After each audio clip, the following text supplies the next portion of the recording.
Welcome to Studying Law Around the World. I'm Claudio Klaus. In each episode, I talk with lawyers, law students, and professors from different parts of the world to talk about legal education, careers, and what the profession looks like in real life. We talk about the hard parts, the surprises, and the decisions that shaped their paths. Whether you're planning to study abroad, thinking about working in another legal system, or just curious about how law works around the world, this podcast is for you.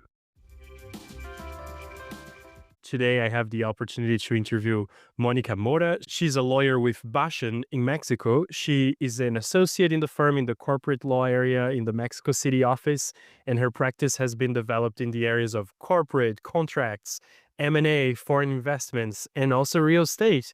Thank you so much for taking the time to be in the podcast today, Mónica. Really appreciate it. Thank you for inviting me, and hello, everyone. Awesome. And to start our interview today, I'd love for you to introduce yourself to our guests. Of course, my name is Mónica Mora. I work in Basham, Ringe y Correa, which is a Mexican firm. It's the oldest firm in Mexico. And I practice, as you already mentioned, M&A, corporate, real estate, and I am focused mainly in the luxury goods matters. So I'm glad to be here. Amazing. Once again, really appreciate you taking the time to join the podcast today. And going on to learn a little bit more about your story, when I was preparing for this episode, I learned that you graduated with honors from Universidad Panamericana. Now you work at Basham, one of Mexico's top firms. So I wanted to ask you if there was something that specifically drew you to specialize in corporate and M&A law over any other practice area. Yeah, I started as an in-house attorney. So while I was working as an in-house attorney, I had the opportunity to learn about a lot of areas of the law in Mexico. And also, my first law clerk job was in litigation. So trying a little bit of all the areas of law, it caught my attention to, how corporate law and contracts uh, impact the economy and how can you negotiate a lot. And well, that's what drew my attention to that area specifically. Amazing. I'd love to tap into that since you just mentioned your in-house work. I actually did see that you spent nearly 3 years as an in-house lawyer for Nike.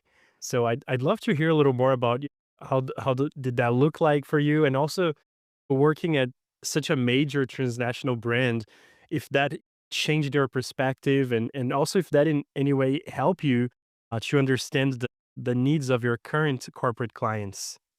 Yes, but Nike wasn't my first job as an in-house attorney. At first, I started in Flextronics, which is a manufacturing company based in Guadalajara, which is where I am from. I was born and raised over there, and I study over there. So my first job was in immigration matters. I didn't like it at all, but I know that there are a lot of people that like it because I think that it is mainly with it has to go with your personality. You have to be passionate about what you're doing. In that time, it it was okay for me because I could study. Meanwhile, I was a law clerk, and then I had the opportunity to join Nike as a in-house attorney and to support the legal director. And Nike is a great company. I am really, really glad that I started over there. But additionally, I think that as I started in-house attorney, I think that I lack a lot of expertise while I was experiencing those early years.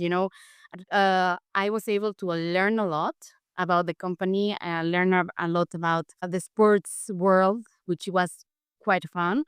But the truth is that while I was really young, I think that I hired a lot of attorneys to do the specific matters that I was eager to do. So that's something that made me realize that I was not going to be a in-house attorney for all my life.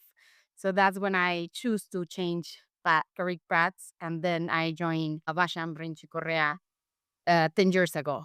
So, and I am here. I'm still here, and I think that my career path has been growing to the how I envision it. So I think that it was a good experience for me. I learned a lot how to deal with the client, to understand the client's needs. But I think that nowadays, and for the experiences that I wanted to have, maybe starting in a lot learning the basics at first will be also a great idea. But I don't have any regrets. I had a great time over there. I learned a lot of sports law and retail. I was over there while the World Cup in Brazil had took place. So I learned a little bit of Portuguese over there, and with some Olympic games. So I think that those were some experiences that I wouldn't change, but maybe it cost me a little bit of hard work when where I started a position in a firm like Basham. No, that makes sense. Incredible. It's very interesting because most of the in-house counsel people that I have interviewed here in the podcast, most of the lawyers, they did have some firm experience and then transitioning into in-house. So it's always interesting to see how careers can just take such different shapes and you can kind of build your own journey. And I love that you shared how that was for you. And I think that there's it has to go with your personality. For example, I have a friend, a close friend that, she loves to be an in-house attorney. She hates to be in a firm. And because later in my experience here in Basham, I had two secondments, one in Mexichem, which is a Mexican company with mines and a lot of banks and stuff like that. Well, a lot of businesses. And then I joined Mattel as a legal director for 4 months. So it was different my experience starting in a company, and then when I have a little bit more of experience to join those companies, it was different. But I think that it was great. It was quite fun. It was the time to be in Nike, and I learned a lot. I had great friendships over there. Nowadays, some of them are my clients. So I don't regret, but it's not the common path.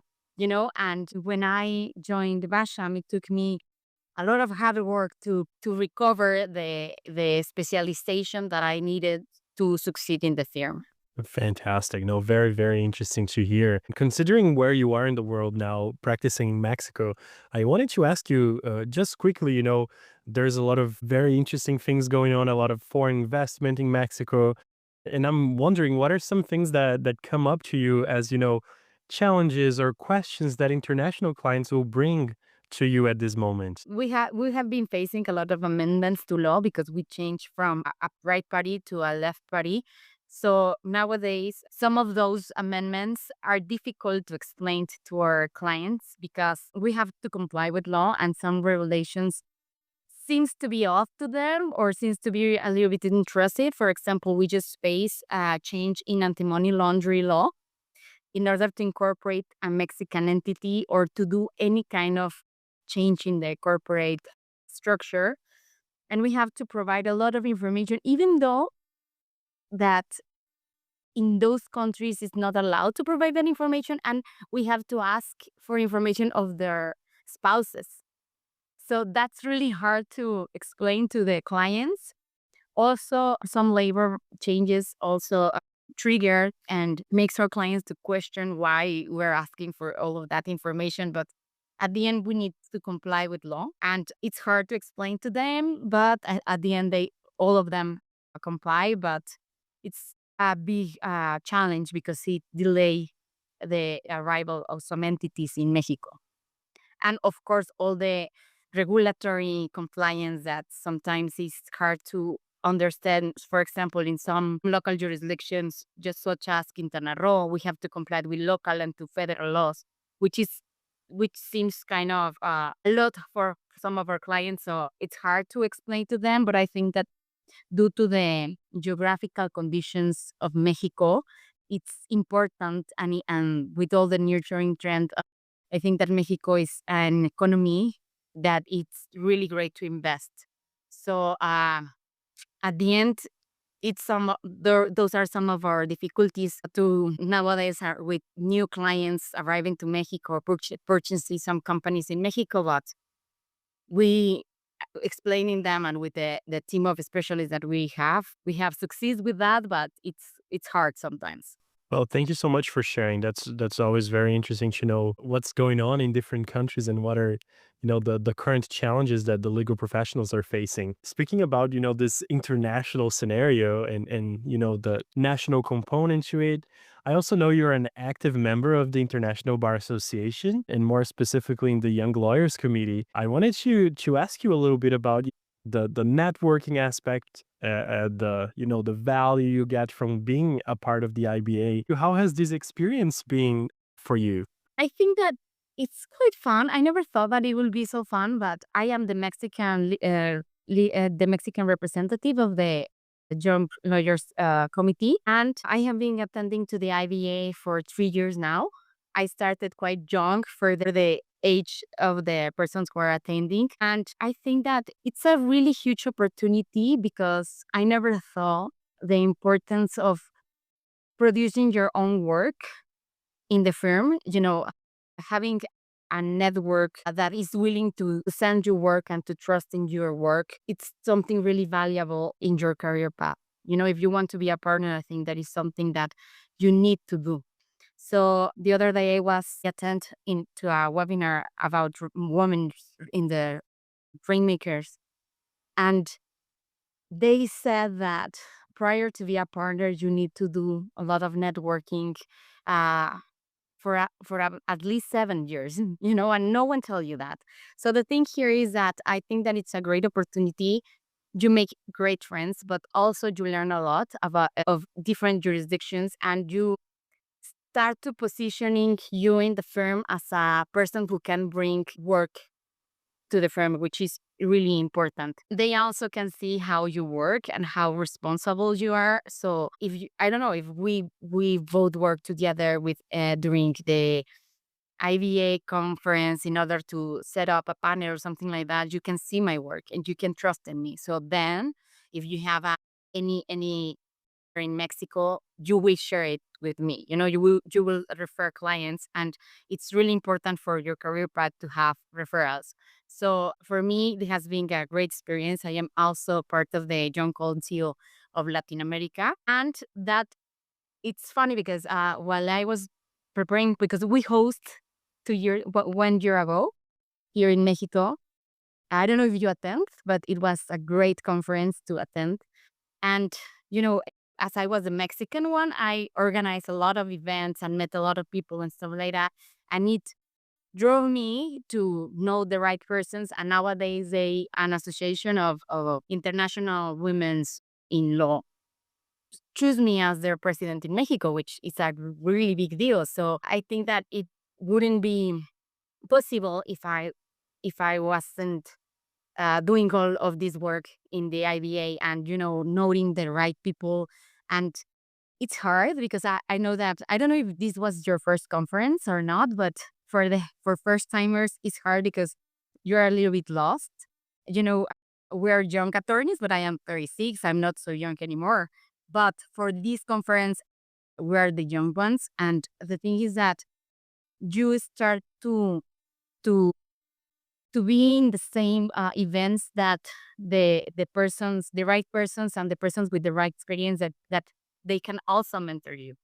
So I found a lot of mentors, women mentors, because here in Mexico is not it's it's not a lie to say that we don't have a lot of Mexican women's attorneys to be partner in some firms and stuff like that.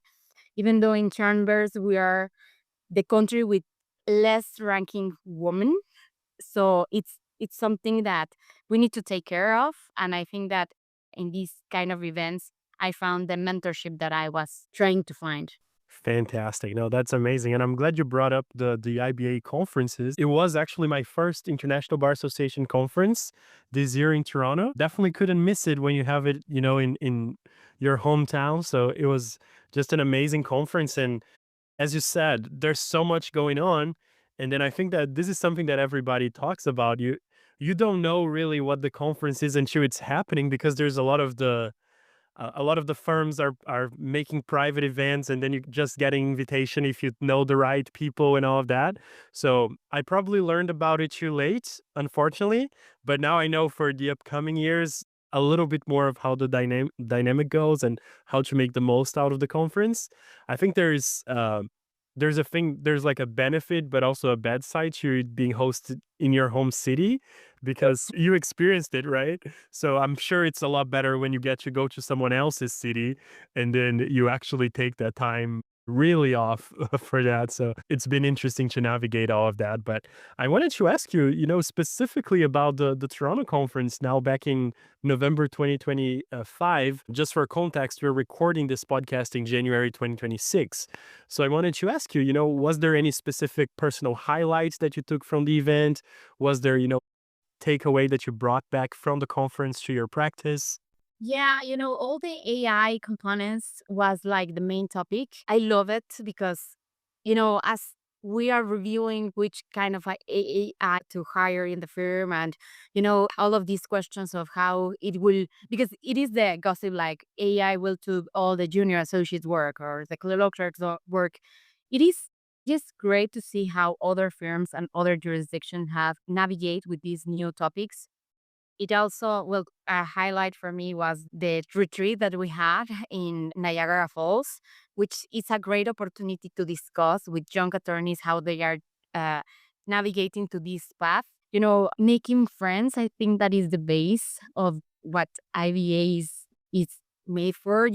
Maybe there's a lot of conference and everything, but I think that the human contact that you have in those conferences, and all the events and all the parties and all the meetings and everything with the lunches and everything makes you understand how other jurisdictions are dealing with the same challenges that you are dealing with, and maybe you didn't thought that a jurisdiction will be interested in your country to invest, or and you convince them, and it's and you learn, because I'm the younger one of our IDA team. And it's a great experience to learn how the business is made by the senior partners that are attending. So for me, the highlight will be, of course, the networking and all the AI information that we take home and we are implementing right now. I think that it's great. And of course, the just the experience, I think that is worth it. It's really tired. All the times that I attend to the IBA, I just lost my voice. But at the end, I think that it's worth it.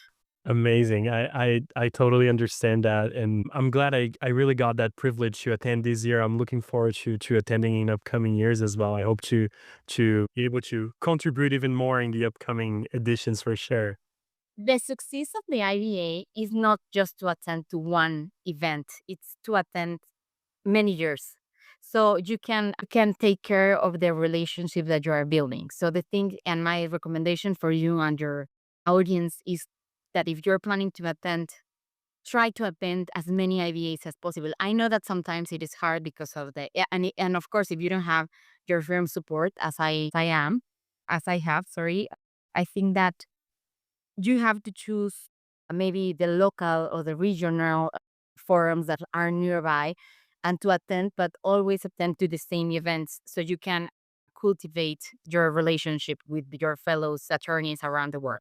Very, very interesting. Thank you for sharing that. Something that I think we haven't mentioned yet, and it was very interesting as I learned about your profile, is that you also taught legal ethics. So I'd love to hear a little bit about this experience as a professor. And not only that, the main audience of the podcast here are early career professionals, law students just getting out of law school. And I wanted to ask you if there's, a few things that maybe you've experienced yourself or you see associates that are, starting up their career in law, juniors coming into the profession. Are there a few things, be then skills or mindsets that you believe that are maybe lacking a little bit in this new generation coming in and that might be crucial for them to understand, develop, and grow as they want to have a future in this profession? Yeah, of course. I think that soft skills are essential if you want to succeed as an attorney. Sometimes we think that it is enough to prepare, in my case, preparing the best contract that you can do. But it wouldn't, if you want to pursue a partner track, I think that it would not be enough. You need to learn about soft skills. You need to learn how to negotiate, how to, for example, being as a woman in this kind of field, you need to to learn how to navigate with machos, for example, right? So how can I answer to that to a person that is not willing to negotiate with me because I am a woman? Some things that nobody tells you about that. And in my experience, it's great to have mentors. In Mexico, we have a lot of mentorship programs. So if you have the chance that to get into one, I think that it will be great. But if not, you can ask a professor to provide some guidance and mentorship. And if you're in a firm, you need to have a sponsor, and no one tells you that. So I think that it's crucial to have soft skills. And something that I learn about my students after COVID pandemics is that all this social media produce like a false dream of how you have to perform your career path. Maybe we can watch some young attorneys or influencers to achieving great goals like having a Ferrari when they are 25. But I think that everything that is worth it takes a lot of effort. So nowadays, I think that the younger generations want everything really fast, and they need to learn to be patient because it's not something really. It's not easy to pursue your career path in a firm or a company or anything. You will have challenges and you will have consequences. Sometimes you will lose a job. Sometimes someone else will climb faster than you are because another thing that is not in your expertise. Maybe they need a labor partner and you're not labor partner, so you're not going to be partner so fast. What I think that I will recommend them is to have patience and have a lot of effort and learn and to do something that makes them different for the rest of the competition, because this profession is really competitive. So you have to have different matters that make you shine. For example, you can learn another language. It's not enough to learn English because you know here in Mexico, all the city learn English at sometimes, even though that because all of the gentrification and stuff like that. We have to learn English, but now you have to learn another language is recommendable. Then another suggestion will be to learn soft skills, as I already mentioned, and also to take care of their mental health and of themselves. Because my generation, millennials, we're known to like forgetting about ourselves and letting the work and everything else come first. But I think that if you are not great in your mind or in your body, you're not going to be a great attorney. So that's some of the tips that I will like to provide to young attorneys. And of course, if they need some advice, you can provide my LinkedIn account or my email and they can contact me directly. But I think that the best advice will be that. Thank you so much, Monica. It was a great opportunity to learn more about your background, learn more from your insights as well. Really wanted to thank you for taking the time to being in the podcast today, and thank you all for tuning in. Thank you for inviting me and hope it helped someone over there. Oh, and absolutely will.